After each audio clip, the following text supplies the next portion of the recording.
All right, guys, what's up? I'm about to show you how I made my utility trailer into a self-dumping trailer. So what I did was basically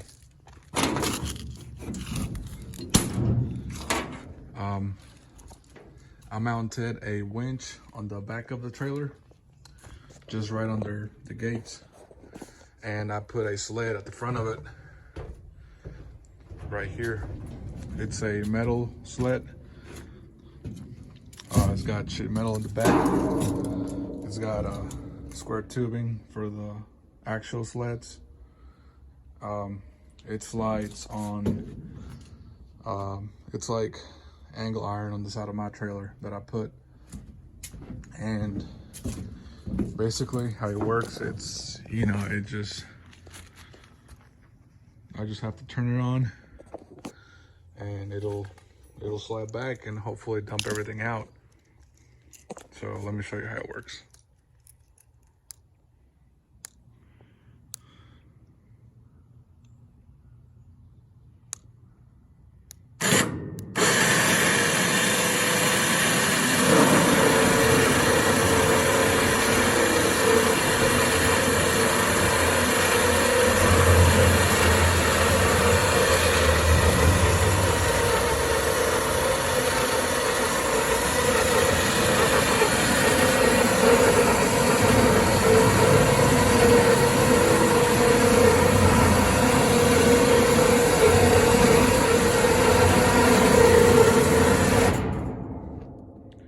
About this far is how far it'll go, just because my winch is back here, and if I keep going, that'll go into the wood and I don't want that. And also the sled would hit this door, which it's closed right now. But yeah, so that's how it works.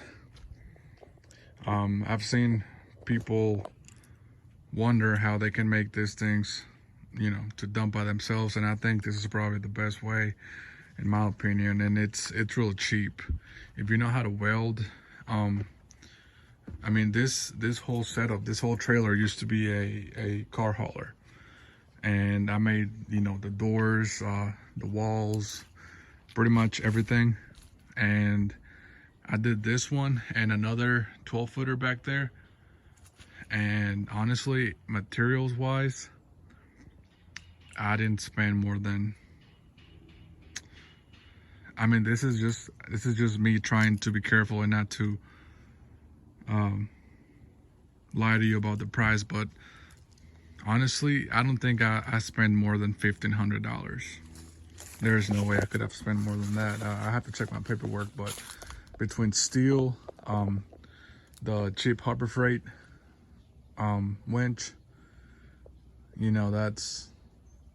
that's pretty much it. And then everything else, it's just work that you have to put in, and that's where I guess I spent most of my energy on, was just putting everything together. It took me about 3 weeks to finish both of these trailers. But yeah, that's how it works. To reset the sled, all you gotta do is you go under your winch, you go under, and there's certain ways to lock it on, I guess engage it and disengage it, but mine is just that little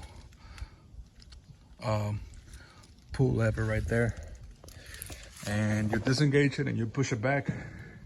If you made your measurements right, it shouldn't be any problem. You just have to push it back, which is not, I guess, the greatest, but it's doable.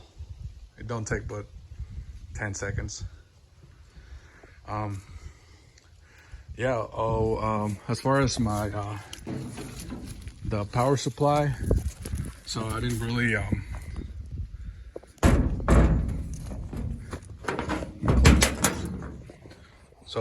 really made it too complicated. I just left the cables kind of hanging out the side. I gotta put an electrical box right here that will help me connect better to my wires, but I just use this right here, I always keep it in the truck so it's always charged, ready to go. But yeah, that's my setup for this trailer in particular. Alright guys, this is my other trailer. This is my 12 footer, and as you can see, it's the same setup. I got a electrical box holding on my wires, and I just get my jump start box and I connected. But yeah, so both of them are pretty much made the same way. This one already had about 2.5 feet or 3 feet worth of walls, so all I had to do was just add the top part of it. But let me show you now the actual sled.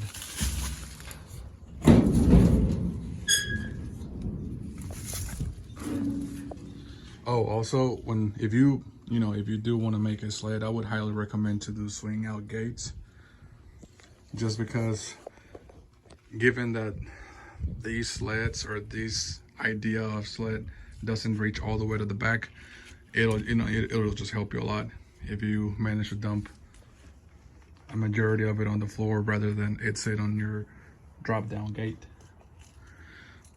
Anyway, but here we actually have some leaves where it's just been sitting to maybe demonstrate what it does.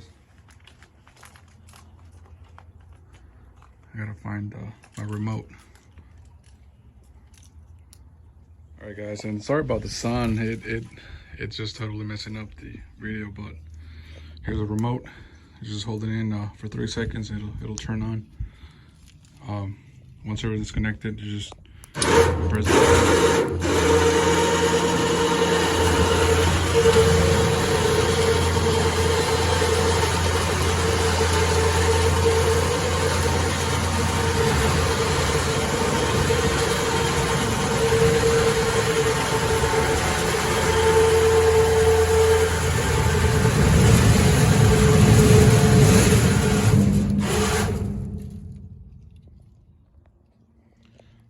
On this one, that's as far as it goes.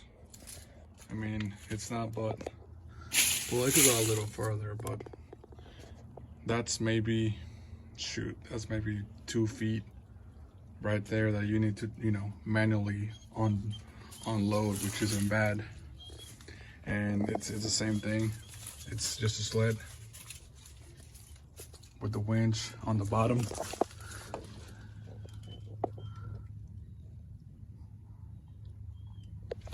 Real simple setup, guys. Real cheap. Like I said, that winch doesn't cost but maybe $60 at Harbor Freight. It's one of the cheapest ones they got.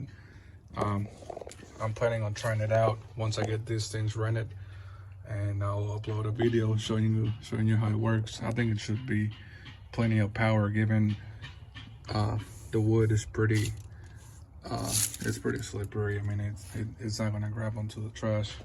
Now, if it was like shingles or something like that, then you probably need a bigger one. But for just your general debris, like shrubs, logs, household trash, I think it should do just fine. You do want to use some pretty heavy chain. Yeah, so this is a setup. Hopefully this can help out some of you guys out there trying to think how to get this unloaded,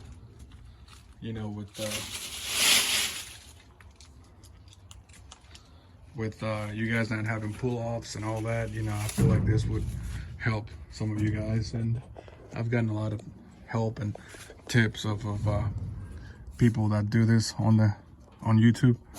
So I'm just trying to give a little back, trying to give you guys some tips to succeed in the dumpster rental business.